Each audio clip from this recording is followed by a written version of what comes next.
Hello, আসসালামু আলাইকুম। World technology tips. আজ আপনাদের সামনে নতুন একটা টপিক নিয়ে এসেছি। এক্সিডিসি লাইটটার সমস্যা হচ্ছে আমাদের এবারে জ্বলে না, মানে এলো সমস্যা।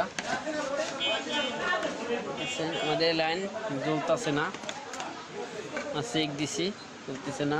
বাট মানে এখানে হাত দিলে তার মানে কি বোঝা যাচ্ছে, আমাদের ব্যাটারিটা ঠিক আছে, দেখছেন জ্বলছে, কিন্তু সরাসরি কারেন্টে জ্বলে না। ব্যাটারি এখন ঠিক করব। প্রথমত আমরা ব্যাটারি কানেক্টরটা ডিসকানেক্ট করব। দেখেন দুই পাশে দুইটা ব্যাটারি আছে, এই একটা দুইটা ব্যাটারি আছে। তো আমরা এখন লাইটটা খুলবো। দেখেন লাইটটা খুলে লাইন দিয়ে দেখবো। আমরা লাইন দিয়েছি, ঠিক আছে। সবসময় আমরা কী করবো, দেখছেন লাইটটা হালকা জ্বলতেছে, দেখছেন। এখন আমরা দেখবো এর ভিতরে যে কোনো একটা বাল্বের নষ্ট আছে। আমরা প্রথমে এটা দেখবো জ্বলছে, দেখছেন পিট পিট করে। এই দুইটা লাইট জ্বলতেছে না, এর মানে বোঝা যাচ্ছে কোনটা, এই দুইটা লাইটই সমস্যা। আমাদের এই দুইটা লাইট কলম চেঞ্জ করলে আশা করি ঠিক হয়ে যাবে, ঠিক আছে। যেটা দেখা চলছে দুইটা লাইট, তো একটা লাইট থাকলে পরে শর্ট করলে জ্বলতো, দুইটা লাইট এটা শর্ট করে জ্বলতেছে না। আমার গ্রামে দুইটা লাইট চেঞ্জ করলে গেলাম, লাইটটা ঠিক হয়ে যাবে। আর আপনারা চেঞ্জ করার সবাই জানেন, আমি এর আগে একবার দেখাইছি আমার ভিডিওতে। দেখেন এই যে একটা আমরা যদি ভেঙে দিয়েছি, আর কোনটা এটা না, এটা ভেঙে দেব। দুটো লাইটে ওরা ভেঙে দিয়েছি, দেখছেন।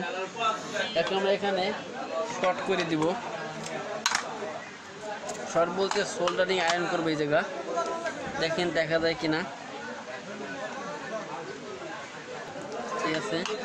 আমরা দুজন সুন্দর করে শর্ট করে দিতেছি। আমরা চেক দিব আমাদের লাইনটা জ্বলে কিনা। দেখেন দেখছি আমাদের লাইটটা গেলাম জ্বলতেছে, সুন্দরভাবে জ্বলতেছে, দেখছেন অনেক সুন্দরভাবে কারণ লাইটটা জ্বলতেছে। তার মানে আপনারা বাসায় নিজে একদম ঠিক করতে পারবেন। দেখছেন লাইট সুন্দরভাবে জ্বলতেছে না, সুন্দরভাবে কারণ জ্বলতেছে, আমি দেখছেন লাইটটা আমাদের ঠিক হয়ে গেছে, দেখছেন লাইটটা গুলো সুন্দরভাবে জ্বলতেছে। এখানে ব্যাটারি লাগবো আমরা,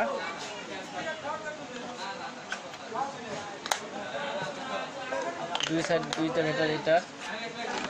দেখেন যদি ভিডিও ভালো লাগে ভাই লাইক করবেন, শেয়ার করবেন, কমেন্টস করে জানাবেন, ঠিক আছে। কোনো কিছু জানাবার থাকলে। আর পরবর্তী ভিডিও পাওয়া গেছে, এই যে দেখছেন ডিসি মানে কারেন্ট গেলে জ্বলে, এই ব্যাটারি ঠিক আছে। এখন আমরা দেখাচ্ছি সরাসরি কারেন্টে জ্বলে, তার মানে কি লাইটটা আমাদের ঠিক আছে। এতক্ষণ আমাদের সাথে থাকার জন্য অনেক ধন্যবাদ। পরবর্তী কোনো ভিডিও নিয়ে আসবো। আসসালামু আলাইকুম, আল্লাহ হাফেজ।